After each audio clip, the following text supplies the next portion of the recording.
자, 오늘 본문은 마태복음 24장 37절부터 마지막 절 51절까지를 읽었습니다. 설교의 제목을 놓고 고민을 했습니다. 아닌 의미를 제목으로 삼아서 좀 생각할 수 있도록 도와드려야 되는지, 아니면 중요한 단어를 제목으로 삼아서 이 본문을 설명드릴 때 잘 이해할 수 있도록 도와야 하는지 고민을 하다가 3번인가 4번을 바꿨어요.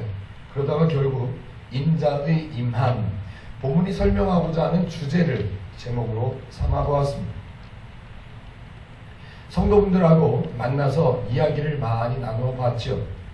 저는 부교역자 생활을 거의 20년 가까이 했기 때문에 15년 가까이를 했기 때문에 성도분들하고 대화를 나눌 기회가 참 많이 있었습니다.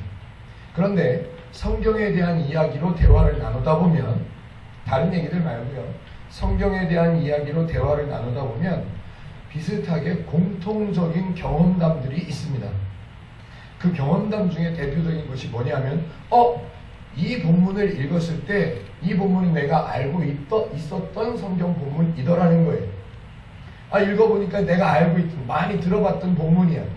그런데 공통적인 문제는 뭐냐면 이게 여기 있었는지를 몰랐다는 거예요. 이게 마태복음의 몇 장에 있었다는 사실을 전혀 몰랐다는 거예요. 다시 말하면 이 내용 앞에 내가 알고 있었던 본문이긴 하지만 이 내용 앞에는 무슨 내용이 있었는지, 이 내용 뒤에는 무슨 내용이 나오는지를 전혀 몰랐다는 거예요. 이유는 간단합니다. 성경을 안 읽어서 그래요. 성경을 읽지 않았기 때문에 그래요.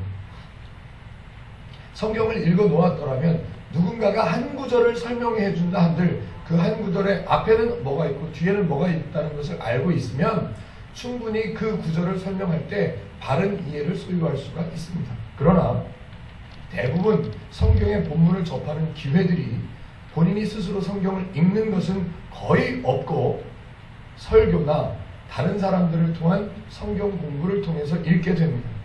그러니 제한된 시간 안에, 예를 들어서 성경 공부 1시간, 설교 40분, 50분, 그 안에 그 본문을 설명하는 내용만 들었기 때문에 앞에는 무슨 내용이 있는지 뒤에는 무슨 내용이 있는지 전혀 알지 못합니다. 특히 설교 같은 경우에 행복누림교회처럼 설교하는 교회도 많이 있지만 지난주 설교한 내용 다음 이어지는 본문을 설교하는 교회가 그렇게 많지 않습니다. 한 번은 구약성경에 이 성경에 나오는 본문을 설교하고, 한 번은 신약성경에 저 뒤에 나오는 본문을 설교를 하고, 이어지는 내용을 배울 수가 없었죠. 본인이 알고 있는 성경 본문 이야기가, 그 사건이 도대체 어떤 배경에서 일어났으며 누가 주관한 사건이며 왜 그런 사건이 벌어졌는지, 어떤 내용이 기록되어 있는지, 어떻게 그 사건이 진행되고 있는지를 전혀 알지 못한 채 그 본문을 통해서, 그 정해진 본문, 짧은 본문에 그냥 눈에 보여지는 내용으로만 배워왔다는 거예요. 그러니 당연히 90% 이상이, 90%도 많이 양보한 겁니다. 90% 이상이 성경이 전달하고자 하는 주제하고는 전혀 동떨어지고 전혀 다른 내용으로 배울 수밖에 없었던 거죠. 이런 경우에 대표적으로 사람들이 굉장히 깊이 오해를 갖고 있는 주제가 종말론이에요. 마태복음 24장 36절. 그러나 그날과 그때는 아무도 모르나니 하늘의 천사들도 아들도 모르고 오직 아버지만 아시느니라. 세상 종말을 경고하시는 예수님의 말씀이시구나. 예수님께서 다시 임하시면 세상 종말이 오니까 그 종말에 대해서 알려주지 않으셔서 일부러 의도적으로 감추셔서 사람들이 신앙생활이 게으르지 않도록, 사람들이 더 열심히 헌신할 수 있도록 예수님께서 경고하시는 말씀이시구나. 더 성실하게 신앙생활을 해야 되겠구나. 이렇게 배워왔습니다. 왜요? 이게 복음서에 기록되어 있다는 사실을 빠뜨린 거예요. 기쁜 소식이어야 하는데 더 어렵고 더 무겁게 하는 소식으로 전달함에도 불구하고 앞뒤 내용을 모르니, 흐름을 모르니 그냥 그런가 보다 하고, 그게 안타깝게도 기독교의 일반적인 상식이 되어버려 있습니다. 아니요. 지난주에 설명드린 것처럼 예수님께서 임하시는 때를 사람들이 알아서 도움될 것이 없고, 오히려 예수님께서 임하시는 그 때를 사람들이 알게 되면 쓸데없는 수고를 해야 하고, 그 주님을 준비하기 위해서 필요 없는 헌신을 해야 하고, 그런 필요 없는 수고와 헌신을 잊게 하지 않기 위해서 사람들에게서 그런 필요 없는 수고를 없게 하시려고 예수님은 알려주지 않으시는 거예요. 전적으로 사람을 위한 하나님의 배려이셨던 거죠. 절대로 하나님께서 사람에게 게으른 신앙생활은 안 된다, 경고다, 불시에 내가 찾아온다, 너희는 모를 거야 내가 언제 오는지, 그런 말이 아니란 말이에요. 좀 더 냉정하게 설명해 보죠. 성경을 바르게 이해하고 죄인을 위해 일하시는 하나님의 원리를 알지 못하면 하나님의 말씀인 성경을 읽으면서도 사람의 원리, 즉 죄의 원리로 해석할 수밖에 없는 거예요.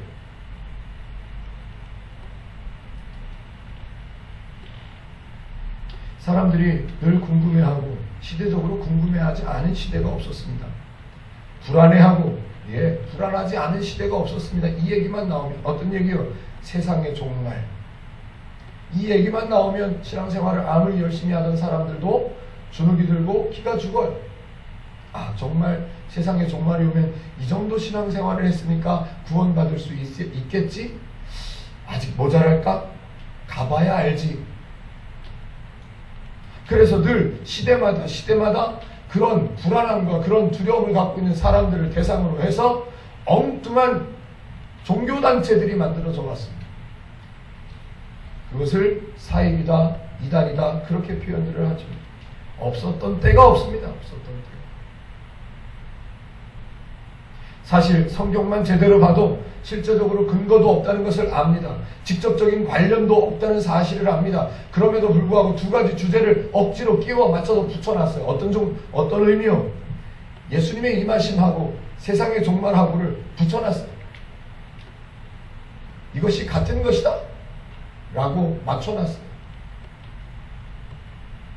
근거가 없음에도 불구하고 근거를 찾아볼 생각을 안 해요. 굳이 근거라고 하면 마태복음 24장 3절이죠.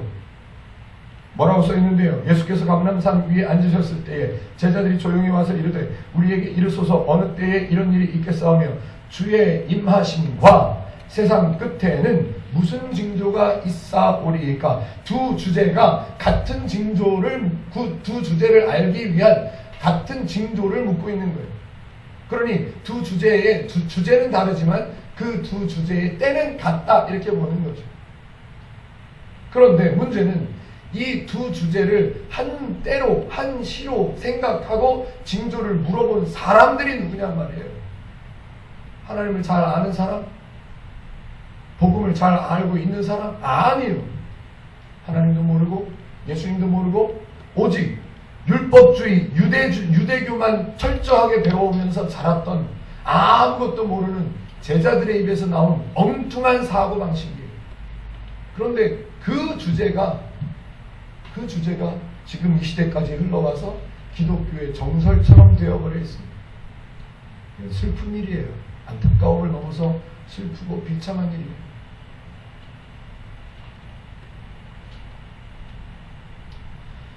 이렇게 성경 본문의 의도와는 전혀 다른 성서 해석이 기독교의 공식적인 교리처럼 마치 이것이 기독교야 라고 생각할 수밖에 없는 일반적인 기독교 상식처럼 그렇게 자리 잡은 내용들이 한두 가지가 아닙니다.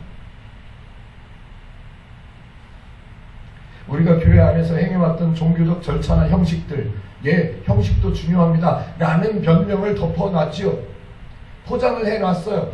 물론 의미가 중요하다, 하나님의 마음이 중요하다, 그러나 형식도 외면하면 안 된다 라고 포장을 해버렸습니다. 그래서 성도들은 그런가 보다, 형식도 중요한가 보다, 그렇게 배워왔죠. 그러나 따지고 보면 그런 형식들은 전혀 근거를 찾을 수가 없는 내용들입니다. 예를 들어볼까요? 주의 만찬을 하지요. 주의 만찬을 할 때 어린아이들은 참여할 수 없다. 어디 나옵니까? 예수님께서 그렇게 말씀하시는 내용이 없습니다. 그럼에도 불구하고 종교적인 체면이다, 절차다, 형식이다. 그래서 만들어 놨어요. 지난 일주일 동안 마음이 찜찜할 정도로 죄를 지었다고 생각하는 사람은 이 주의 만찬에 참여하실 수 없습니다. 어디요? 누가 그래요? 그런데 기독교의 정식 교리처럼 만들어져 버려 있습니다. 슬픈 거예요. 자, 오늘 본문 37절부터 읽었는데요. 오늘 본문을 살펴보기 전에 24장의 내용을 잠깐만 한번 훑어보죠. 예수님과 제자들이 예루살렘 성전에서 이제 나와서 다른 곳으로 이동하게 되었을 때 제자들이 예루살렘 성전을 바라보면서 뿌듯함과 근거를 알 수 없는 자랑하고 싶은 마음, 그런 것 때문에 예수님과 공감하고 싶어서 성전을 바라보고 예수님도 같은 생각 아닙니까? 이런 생각을 갖고 있는 제자들과 예수님과의 대화로 시작이 됩니다. 그래서 제자들은 조금 전에 말씀드린 것처럼 주의 임하심과 세상 끝의 징조에 대해서 예수님께 질문을 했습니다. 예수님은 그 질문에 답을 하실 수가 없었죠. 왜? 질문 자체가 말이 안 되고 답을 줄 수 없는 내용이기 때문에. 그래서 전혀 엉뚱한, 예수님의 가르침과는 전혀 상관없는 질문, 엉뚱한 질문을 만들어서 하고 있는 제자들에게 해줄 수 있는 말은 너희가 사람의 미혹을 받지 않도록 주의하라, 이거였어요. 질문하고는 전혀 상관없는 말씀이었죠. 4절이었죠. 예수께서 대답하여 이르시되 너희가 사람의 미혹을 받지 않도록 주의하라, 이거밖에 하실 말씀이 없는 거예요. 그리고 나서 설명을 하기 시작하십니다. 세상의 종말이라는 개념을 너희가 갖고 있긴 한데 그런 개념이란 없는 거야. 더구나 세상의 종말이라는 개념을 만들어서 세상의 종말을 대비하는 유대교적 사고방식, 종교관, 너희들이 갖고 있는 그 종교관은 엉뚱한 거고 말이 안 되는 거고 근거가 없는 거야. 이런 설명들을 지난주 본문까지 계속해서 해주셨습니다. 그러니 당연히 예수님의 설명 속에는 그때가 끝이야, 그때가 종말이야, 그때가 마지막이야, 이런 말씀을 하시는 것이 아니라 제자들의 질문은 그런 걸 유도했지요. 마지막이 언제예요? 마지막 앞에는 뭐예요? 끝의 징조는 뭐예요? 그렇게 물어봤는데 예수님의 설명 속에는 5절 아직 끝은 아니니라, 6절 아직 끝은 아니니라, 8절 재난의 시작이니라. 다 끝이 아니래요. 다 시작이래요. 질문하고는 전혀 상관없는 얘기예요. 오히려 질문에 반대되는 내용으로 설명하셔서 너희들의 질문은 말이 안 되는 거야, 이 말씀을 하고 계십니다. 좀 안타깝게도 이런 본문이 이렇게 명확하게 기록되어 있음에도 불구하고 지금 이 시대에도 세상의 종말을 준비해야 된다고 종교적 헌신을 요구하고 종교적 봉사를 요구하는 설교자들이 얼마나 많은지 모릅니다. 안타깝지요.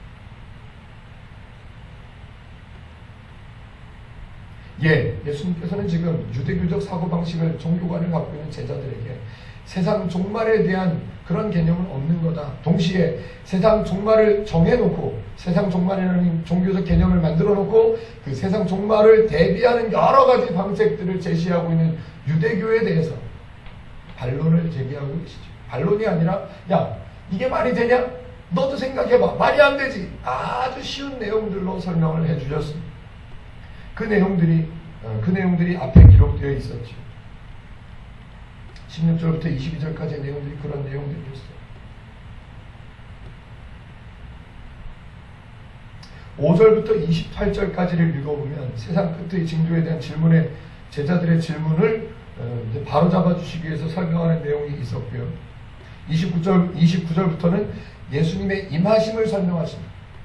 세상 끝을 물어봤는데 예수님의 답변은 전혀 그거하고 상관없는, 끝은 없는 거야, 끝을 대비하는 너희들의 그 방법들은 다 말이 안 되는 거야.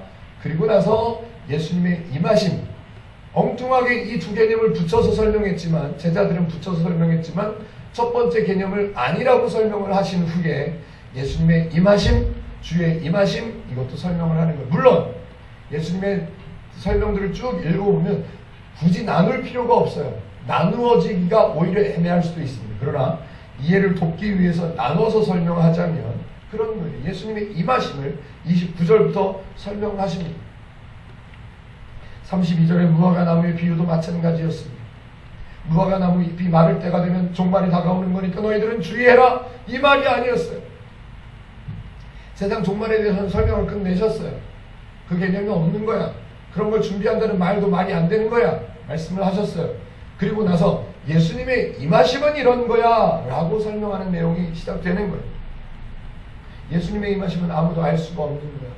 무화과 열매가 맺기 전에 무화과 나무 잎이 여리고 색깔이 달라지는 것처럼, 그리고 나서 열매가 맺어지는 것처럼 예수님의 임하심은 그런 거야 라고 설명을 하셨죠. 그리고 나서 또 하나 예를 들어서 이제 한 서너 가지를 예를 들어서 예수님의 임하심, 주의 임하심, 메시아의 임하심, 구원자의 임하심은 이런 것과 같아 라고 설명하시는 내용이 오늘 본문인 거예요.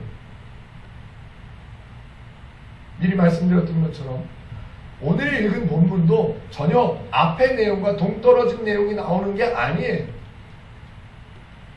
오늘 본문만 읽어보고 야, 노아의 때도 다 망했잖아. 그런데 노아만 살았지. 그러니까 노아같이 성실해야 돼. 노아같이 믿음이 있어야 돼. 이런 말을 하는 게 절대로 아니란 말이에요. 그런데 우리는 그렇게 배워왔단 말이에요. 본문을 한번 읽어보겠습니다. 24장 37절 노아의 때와 같이 인자의 임함도 그러하리라. 자, 여기서는 먼저 설명해 드려야 될 내용이 등장했습니다. 구약 성경을 아직 우리는 이렇게 공부하지 않았죠. 그냥 중요한 개념들 몇 가지만 전해드렸었습니다. 노아의 때, 요 단어, 요 개념에 대한 오해가 얼마나 많은지 몰라요. 그 오해들이 난무하고 있습니다. 기존에 만들어진 왜곡된 해석, 오해가 이게 뿌리 깊은 해석, 그 해석들을 바탕으로 해서 만들어진 영화들이 성도들이 노아의 때에 대한 오해가 깊어지도록 만들어내는데 일조를 했죠.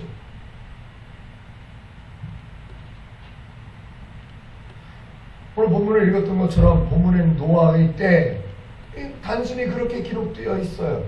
노아의 때예요. 노아의 시대, 노아의 시기에 그 얘기예요. 그런데 흔히 사람들은 그들이 주일학교 때부터 배워왔던 사고방식, 종교관 때문에 뭐라고 생각하냐면 노아의 때 이꼬르, 노아의 홍수 이꼬르, 노아의 방주 이꼬르, 홍수와 방주 뭐 이런 식으로 이해를 해요. 똑같은 의미라고 생각을 해요. 아니요. 성경에는 노아의 때 이렇게 써있단 말이에요. 저주하신다, 멸망한다 이런 때가 아니라 노아의 때, 노아의 때가 이런 의미냐 저런 의미냐는 내용의 의미를, 내용의 흐름을 알고 봐야죠. 따져봐야죠. 그런데 따져볼 기회 없이 한쪽으로만 이런 거 설교 때 쓰면 안 되죠. 한쪽으로만 배웠어요. 한쪽으로만. 이것과 이것이 있는데 어떤 게 맞겠냐 이렇게 설명 듣지 못하고 이거야 이거. 그러나 사람들이 생각하고 있는 것처럼 그 시대에 사람들이 범죄했기 때문에 하나님께서 저주를 하셔서 사람들을 멸망하게 하셨다. 예, 그렇게 보이는 듯한 본문이 있기는 있습니다. 창세기에.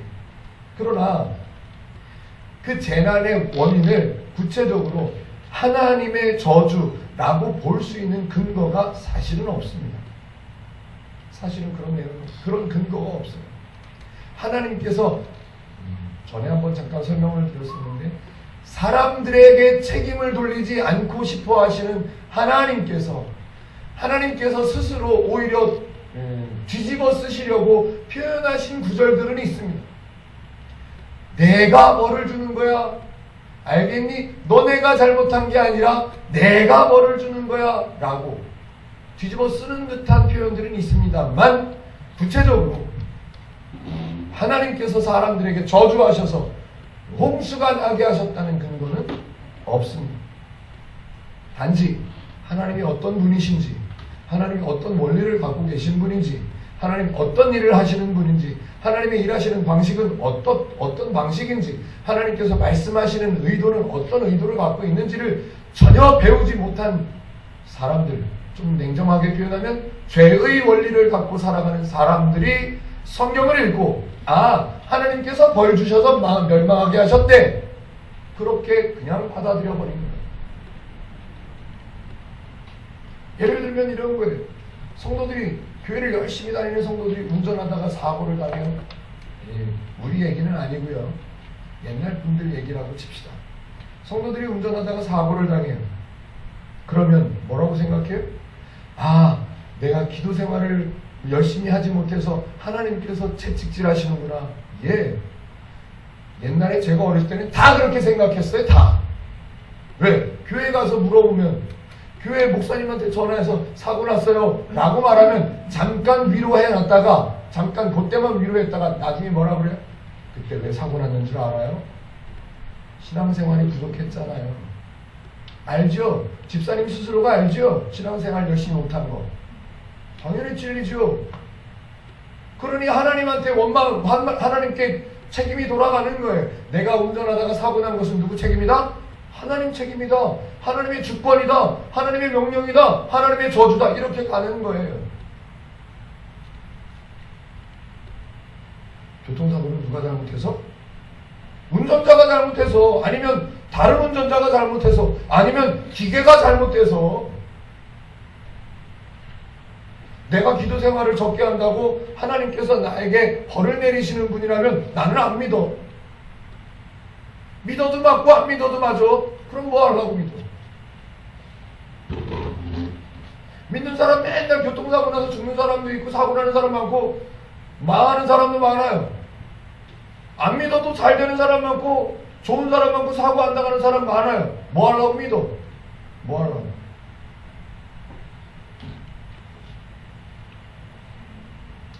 죄의 원리 중에, 대표적인 죄의 원리 중에 뭐가 있냐면요, 죄의 원리는 기본적으로 자기중심이에요. 왜냐하면 죄라는 사고방식이, 사람을 주관하고 있던 죄라는 녀석은 네가 주인이야, 이걸 가르쳐요. 왜? 하나님하고의 관계를 끊어뜨린 상태를 유지해야 되니까. 너의 주인이 하나님이었었는데 그게 끊어져서 이제는 네가 주인, 이런 얘기 안 해요. 그냥 네가 주인이야, 네가 모든 것을 결정할 수 있고 너는 자유로운 사람이야, 알았지? 너의 주인은 너야. 그래서 당연히 나 스스로 잘해야 되는데, 내가 뭔가 잘못됐으면 내가 잘못했다고 생각 안 하고 나에게 일어난 일을 누구에게인가 책임 전가하는 것이 기본이에요. 그게 죄의 원리예요. 그런데 죄의 대부분이 나에게 잘못된 이 일에 대해서 책임을 전가할 사람이 없어. 그냥 가다가 전봇대에 부딪혔어. 전가할 사람이 없어. 그럼 결국 누구? 하나님. 하나님이 나를 벌 주셨다는 거예요. 말도 안 되는 말이고 엉뚱한 생각이에요. 이건 우리 시대만 그런 게 아니고요, 옛날부터 그랬어요. 옛날부터. 애굽에서 종살이 하는 애들을 데리고 나오니까, 데리고 나올 때는 좋다고 막 그랬다가, 앞에는 홍해가 가로막혀 있고 뒤에는 애굽 병사들이 쫓아오니까, 왜 우리를 데리고 나와가지고, 그냥 애굽에 있었으면 우리는 먹고 마시고 살 수 있었을 땐 왜 데리고 나와가지고. 하나님께서 홍해를 가르쳐서 건너가게 하셨어요. 건너가게 하니까 찬양하고 좋다고 날뛰었어요. 한 2, 3일 가다가 물이 없어서 목이 마르니까 왜 우리를 데리고 나와가지고.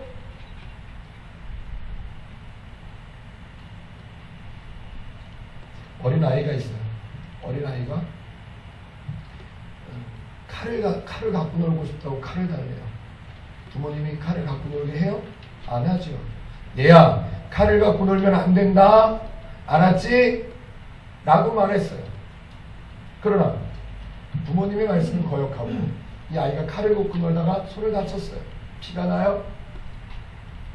그러면 그 아이가 상처를 받은 것은 부모가 칼을 갖고 놀면 안 돼 라는 명령을 어겼기 때문에 부모가 와서 손에 칼을 내서 아프게 한 겁니까? 벌을 내린 거예요. 근데 우리는 그렇게 생각한다고. 우리는 이렇게 지내면 너희는 아파, 죄의 원리로 살면 너희는 힘들어 라고 말씀해 주셨음에도 불구하고 사람들이 죄의 원리로 살다가 아픈 일이 생겼어요. 그러면 이 아픈 일의 원인은 하나님 때문이래. 아, 우리가 하나님의 명령을 어겼기 때문에 우리가 아픈 거구나, 벌을 내리신 거구나, 이렇게. 감기가 걸려요? 몸살이 나요? 설사가 나요? 두통이 와요? 내가 관리를 잘못해서 그래요. 내가. 근데 하나님한테 왜 그 책임을 돌려야 되냐고요. 아니에요. 노아 얘기를 다시 한번 들어가 보죠. 노아의 때에, 예, 맞습니다, 홍수가 있었습니다. 과학자들도 그렇게 말하고요, 다들 그렇게 말합니다. 예, 홍수가 있었고 실제로 많은 사람들이 죽음을 당했지요. 그러나 그 일은 자연현상 또는 사람들이 자연을 보호하지 않고 허랑방탕하게 지내서 생겨난 자연현상으로 봐야죠. 죄의 삶을 살아온 그 시대의 결과로 봐야 되는 거예요. 그런데 우리는 근거도 없고 아무 이유도 없이 하나님한테 책임을 돌려요. 아, 그거 봐, 하나님이 망하게 하신다고 써놨잖아. 하나님이 물로 저주하신다고 써놨잖아. 아버지를, 부모를 모르는 아이가 그렇게 생각한다고 칩시다. 아이가 부모를 잘 몰라. 우리 엄마는 나를 사랑하지 않아. 우리 엄마는 나를 맨날 벌 주는 사람, 어른이야. 우리 엄마 같지도 않아. 아빠 같지도 않아. 그러면 자기가 칼을 갖고 놀다가 손에 상처가 배었어도, 아, 이거 엄마가 칼을 갖고 와서 내 손을 찢은 거야, 이렇게 오해할 수 있다 쳐요. 그런데 이스라엘 백성들은 사실 그러면 안 돼요. 이스라엘 백성들은 하나님이 지네한테 해준 게 얼만데, 말도 안 되는 때에 건져내시고 구원하시고 먹여주시고 살려주신 게 어딘데.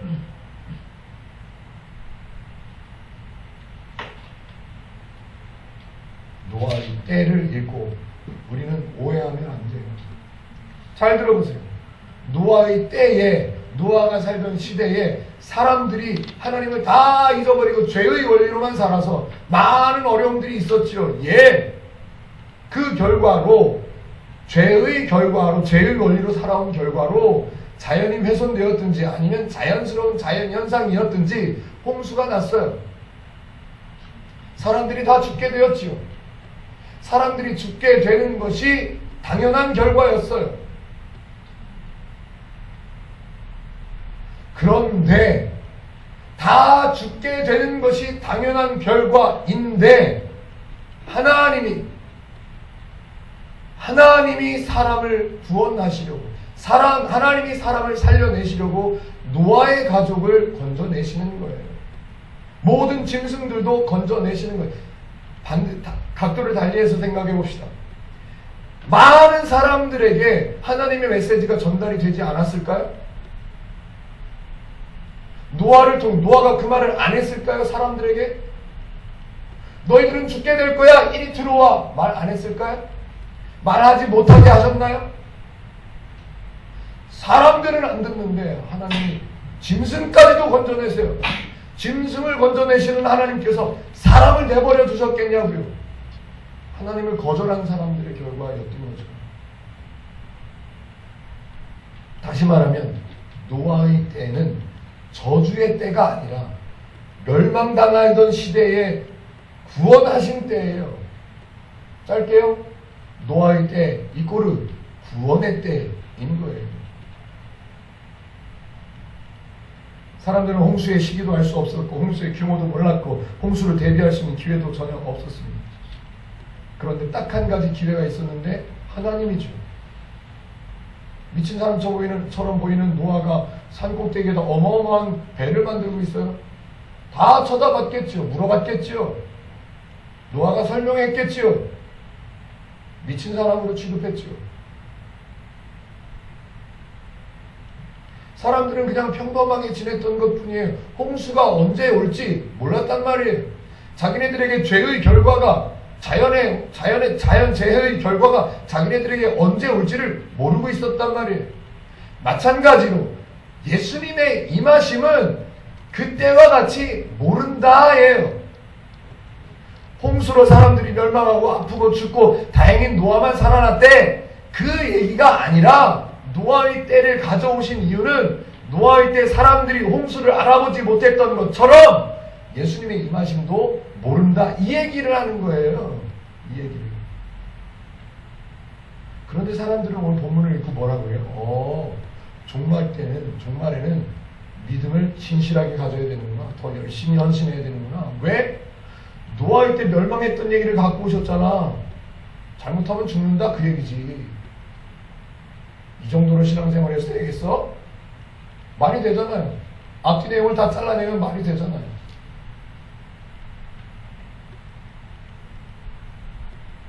언제나 하나님의 임하심의 결과는 생명이에요. 사는 거예요. 건져내미고 구원이에요. 그런데 사람들은 본문을 보고 앞뒤 내용을 다 잘라버리고 오해해요. 오해하고 그걸 정설처럼 만들어버려요. 그렇지 않아요. 40절부터 한번 읽어보죠. 40, 41, 42절 한번 읽어볼게요. 그때 두 사람이 밭에 있으며 한 사람은 데려가고 한 사람은 버려둠을 당할 것이요. 두 여자가 맷돌질을 하고 있으며 한 사람은 데려가고 한 사람은 버려둠을 당할 것이며. 그러므로 깨어있으라. 어느 날에 너희 주가 임하는지 너희가 알지 못함이라. 예. 저는 제 탓을 좀 하죠. 제가 어떻게 가르쳤었냐 하면요. 제가 배운 대로 가르쳤죠. 여기 두 사람이 나오니까 두 사람을 항상 대조했어요.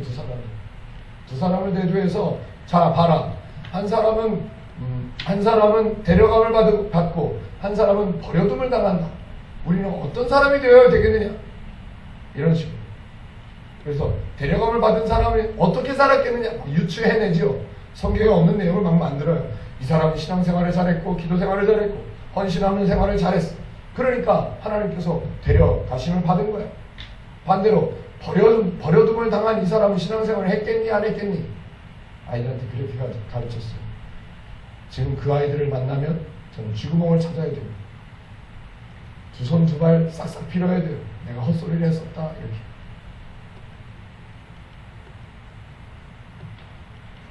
우리는 늘 이 본문을 읽을 때마다 깨어있으라 여기에 중점을 둬요. 왜냐하면 깨어있어야 데려감을 받고 깨어있지 못하면 버려둠을 당할 거라고 본문을 해석해버렸어요. 그런 내용이 아닙니다. 자, 만약에 깨어있어라 가 두 사람 중에 한 사람을 데리고 가고 한 사람은 버려두는 기준이 된다면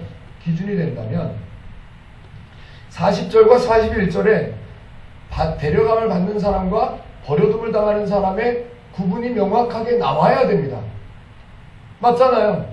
구분이 명확하게 나와야 돼. 이 사람은 깨어있는 사람, 이 사람은 안 깨어있는 사람. 그런데 그 기준으로 볼 때 분명한 내용이 아무것도 없어요. 그냥 두 사람이 밭에 있음에 끝. 두 여자가 맷돌질을 하고 있음에 끝. 이 두 사람을 대조해서 무언가 기준을 만들어낼, 기준을 찾아낼, 구분해낼 방법이 없어요.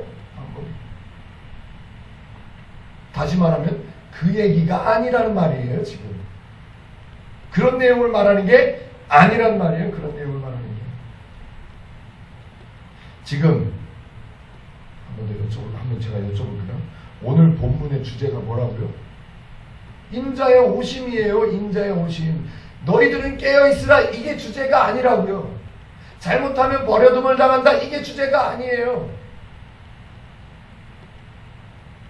인자의 오심을 설명하기 위해서 가져온 말씀인데 가져와서 인자의 오심을 설명하다 보니 모르는 사람은 엉뚱한 내용을 핵심이라고 생각해서 전체를 엉뚱한 대로 가져가게 되는 현상이 나타나 버리는 거예요. 그렇지 않아요. 그러면 우리는 이 본문을 어떻게 이해를 해야 되겠냐? 결론은 마지막에 내드릴 거예요. 43절 한번 읽어보죠. 너희도 아는가니 만일 집주인이 도둑이 어느 지각에 올 줄 알았더라면 깨어있어 그 집을 뚫지 못하게 하였으리라. 이러므로 너희도 준비하고 있으라. 생각하지 않은 때에 인자가 오리라. 예, 생각하지 않은 때에 인자가 온대요. 예, 맞아요. 그런데 준비하고 있으래요. 좋아요. 43절과 44절을 준비라는 주제로 한번 보자고. 다만 준비라는 주제로 살펴보되 예수님의 관점에서 한번 보자고. 예수님의 관점에서 사람들은 어떻게 생각하냐면, 야, 도둑이 올 때를 알아서 도둑이 올 때를 미리 알 수만 있다면 준비할 수 있다고 그러잖아. 예수님도 그렇게 말씀하시잖아. 근데 바로 이어서 뭐라고 그러냐면 인자의 오심도 도둑이 오는 것과 같을 것이다, 이렇게 말해요. 그렇게 생각해요. 그러니 도둑이 오는 것을 준비할 수 있었던 것처럼 예수님이 오시는 것도 우리가 준비해야 된다는 얘기구나, 이렇게 생각합니다. 그렇게 생각해 왔어요. 그런데 제가 좀 다르게 한번 설명드려 볼게요. 똑같은 표현을 바꿔보겠습니다. 도둑이 오는 것, 이게 아니고 인자의 오심이니까 도둑의 오심, 이렇게 한번 만들어 보죠. 도둑의 오심을 준비해야 됩니다. 도둑의 오심을 준비하는 일은 뭐지요? 방범창을 만들어 놓고 잠자지 않고 깨어서 프레쉬를 들고 서 있는 거예요. 방망이를 하나 들고 서 있던데 경찰서에 미리 연락을 해놓던데. 예, 도둑의 오심은 준비할 수 있어요. 도둑의 오심을 준비하는 것은 내가 할 수 있어요. 사람이 할 수 있단 말이에요. 도둑의 오심의 준비는 너희가 할 수 있잖아. 그런데 인자의 오심을 준비하는 것은 너희가 할 수 있는 게 없다. 뭘 준비할 거예요? 지붕 위에 올라가서 내려가지 않는 거예요? 밭에서 일하다가 한쪽 방향으로 연락이 뛰어가는 거예요? 그게 준비가 됩니까? 아니요. 도둑의 오심은 그렇게 준비할 수 있는 거야. 그러나 인자의 오심은 그게 아니야. 인자의 오심의 준비는 없어. 도둑의 오심의 준비는 이게 있지만 인자의 오심의 준비는 없는 거야. 그런 내용을 제자들에게 설명하고 있는 거. 우리는 제자들이 아니잖아요. 우리는. 도둑의 오심을 준비하는 일은 수고와 노력이에요. 그러나 도둑이 와서 하는 일과 인자가 오셔서 하는 일이 달라요. 도둑이 오셔서 하는 일은 훔쳐가고 빼앗는 거죠. 그러니 막아야 되죠. 준비해야 돼요. 그런데 인자의 오심은 도와주고 먹여주고 살게 하시려고 오시는 거예요. 막을 필요도 없고 따로 특별한 수고를 할 필요가 없는 거예요. 준비의 내용이 다른 거예요. 그러니 이 내용의 주제는 인자의 오심이 가능한 거예요. 예, 이 본문도 지금 이 본문 도둑에 관련된 이야기도 다 마지막에 결론을 한번 정리해 보겠습니다. 다음 본문을 읽어보죠. 45절부터 51절까지는 45절, 46절, 47절 요거를 한 단락, 48절부터 51절까지를 한 단락으로 해서 대조를 하는 것으로 설명되어 있습니다. 충성되고 지혜 있는 종, 그리고 악한 종, 또 악한 종은 또 외식하는 종, 이렇게도 설명이 되고 있습니다. 자, 우리가 알고 있는 방식대로 충성되고 지혜로운 종은 상을 받아요. 예, 우리가 아는 것과 똑같아요. 그냥 읽어보면 충성되고 지혜 있는 종은 나중에 주인이 어느 때 오는지 모르는 주인이 와서 상을 준대요. 집안 재산을 다 맡긴대요. 예, 참 좋지요. 근데 우리의 생각과 다르지가 않지요. 악한 종은 나중에 어느 때 올지 모르는 주인이 와서 빼앗고 있는 것도 빼앗고 그 종은 버림을 당해서 바깥에서 어느 곳에서 울며 이를 갈미 있을 거래요. 악한 종은 버려지고 충성된 종은 상을 받아요. 자, 여쭤보죠. 우리의 원리와 똑같은 내용으로 설명되고 있는 이 내용이 하나님의 인자의 모습을 설명할 수가 있습니까? 말이 됩니까? 어울려질 수가 있습니까? 죄의 원리와 전혀 상반되는 은혜의 원리를 설명해야 되는데 이런 본문이 적혀 있어요. 아, 쉽네. 당연하지. 충성되고 지혜 있는 종 상 받아야지. 악한 종 벌 받아야지. 이렇게 이해를 하고 끝. 그러면 되나요? 그렇게 끝나면 안 되죠. 이게 왜 이런 얘기가 써 있을까? 인자의 오심을 설명하는데, 하나님의 오심, 예수님의 오심을 설명하는데 이게 도대체 뭘까? 궁금해야죠.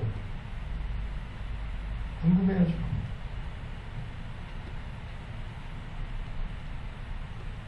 결론처럼 제가 한번 정리를 해보겠습니다.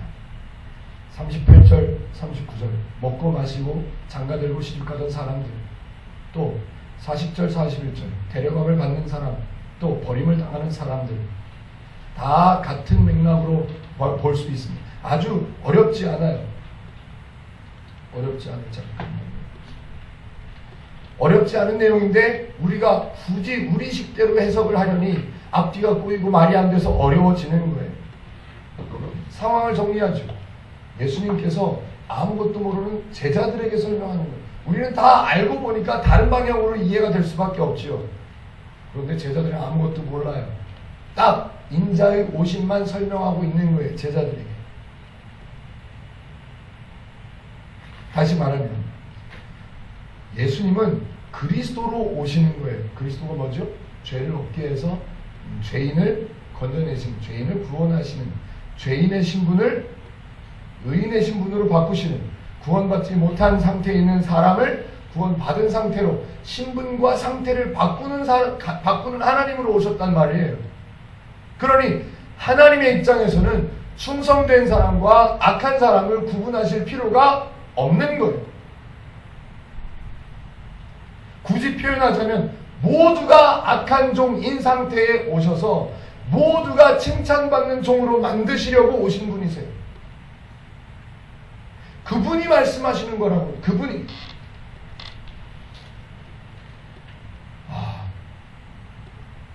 뭐라고 그래야 되죠?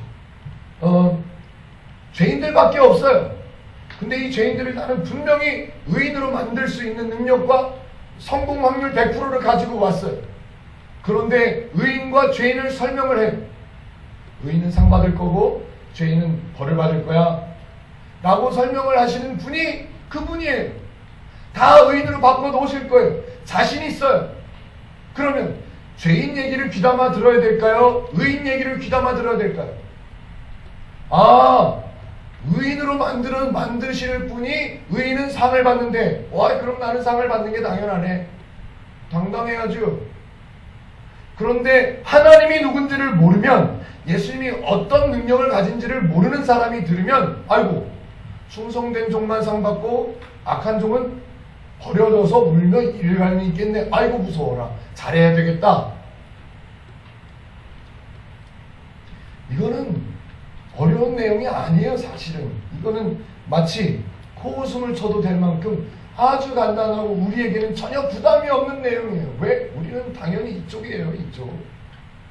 버려둠을 당할 사람인데 버려둠을 당하게 내버려두지 않고 데려가시는 분. 두 맷돌을 갈고 있다가 다 버려둠을 당해야 되는데 데려가시는 분. 버려둠을 당하는 사람과 데려감을 받는 사람이 따로 있다는 말이 아니에요. 너희는 모두 버려둠을 당할, 울며 이를 갈아야 되는, 또 뭐가 있어요? 그런 사람인데, 게을러서 형벌을 받아야 되는 그런 사람인데, 내가 와서 너를 데려가는 사람으로, 데려감을 받는 사람으로, 상을 받는 종으로 내가 만들어낼 거야. 그 말씀을 하시는 거예요. 인자의 오심은 그런 일을 하시기 위해서 오시는 거라고 말씀하시는 거예요. 말씀하시는 분이 누구냐를 모르면, 지금 말씀하시는 분은 사람의, 죄인의 신분과 상태를 바꿔놓으시는 분이에요. 누구로? 의인으로, 충성된 종으로, 데려감을 받을 사람으로. 그분이 말씀하시는 거예요. 두 부류의 사람을. 자신 있으니까요. 버려둠을 당하게 내버려둘 사람을 나는 남겨두지 않을 거야. 자신이 있으니까요. 성경을 바라보는, 성경을 이해하는 우리의 관점이 잘못됐다는 말이에요. 우리의 관점. 이 말을 사람이 말한 게 아니에요. 그리스도이신 예수님이 말씀하신 거라고요. 그리스도임을 모르는 제자들에게 그리스도라는 사실을 알려주신단 말이에요. 지금. 인류의 멸망을 가져올 재난을, 홍수를 인지하지도 못하고 또 버려둠을 당하게 될 결과를 예상하지도 못한 채 밭을 갈고 있어요. 슬피 울며 이를 갈게 될 결과도 알지 못하고 그저 살아가고 있어요. 그저 시집가고 장가가고 그렇게 살고 있어요. 그런 사람들을 위해서 그리스도께서 오셔서 멸망에서 구원하시고 버려지지 않고 데려가신다고 말씀하시고 슬피 울며 이를 갈게 될 그 상태로 내버려두지 않고 충성된 종, 칭찬받는 종, 상받는 종, 하나님의 모든 재산을 넘겨줄 수 있을 만큼 인정받을 수 있는 종으로 만들어내겠다고 지금 설명하시잖아요.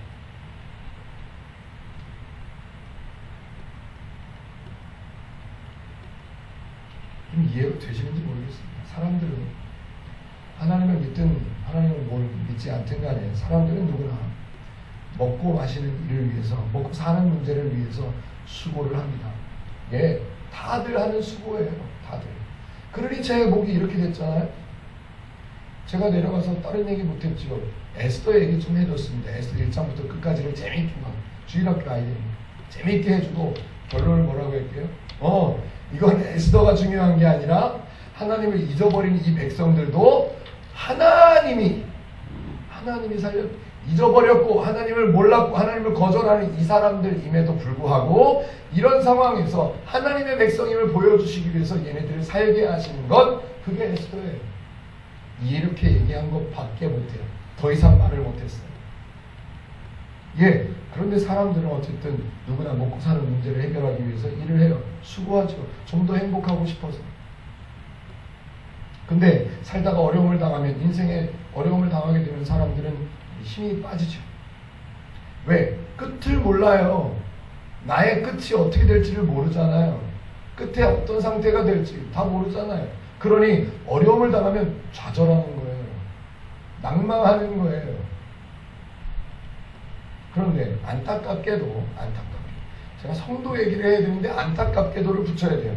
안타깝게도 하나님을 오해하는 성도들, 왜곡된 복음을 받아들인 성도들은 다른 사람들과 똑같이 먹고 사는 일에도 수고해야 돼요. 똑같이 힘들어야 돼요. 똑같이 어려운 일을 당해야 돼요. 그런데 거기다가 하나 더 붙여서 하나님께 인정받기 위해서 더 수고해야 되고 하나님께 상 받기 위해서 더 열심히 해야 되고 뭐예요? 불쌍한 거지요. 악한 종이 안 되고 울며 이를 가는 악한 종이 되지 않기 위해서 다른 사람 하는 수고를 똑같이 하면서 거기다 덧붙여서 또 충성을 해야 돼요. 그게 성도래요. 그게 하나님의 사람이래요. 아니요. 하나님을 아는 사람, 복음을 바르게 받아들인 사람, 복음을 바르게 배운 사람은 이미 하나님의 구원의 은혜를 받은 사람이기 때문에 결과를 알아요. 나는 이미 구원받은 사람. 내가 만약에 어려움을 당해서 내가 찢어지게 가난해진다 쳐. 가난한 건 어려운 거예요. 힘든 거예요. 그러나 하나님께서 나에게 주신 그 결과를 모르는 사람과 똑같이 좌절하지 않는단 말이죠. 가난한 건 어쩔 수 없이 가난해야죠. 그런데 하나님을 아는 가난한 사람과 하나님을 모르는 가난한 사람은 다른 거예요. 결과를 모르는 사람이 가난한 건 절망하고 심지어는 해서는 안 되는 결정까지 해버리는 사람들이 부지기수예요. 하나님을 제대로 알고 복음을 바르게 아는 사람은 이미 결과를 알고 있기 때문에 내가 이렇게 어려워도 하나님이 계시지, 내가 이렇게 가난하게 살아도 내가 이런 어려움을 당했어도 나는 하나님의 사람이야. 이게 분명한데 물론 힘들죠. 절망스럽기도 하지요. 그러나 하나님을 모르는 사람, 하나님을 오해하고 있는 사람이 당하는 그 절망하고는 전혀 다른 거예요.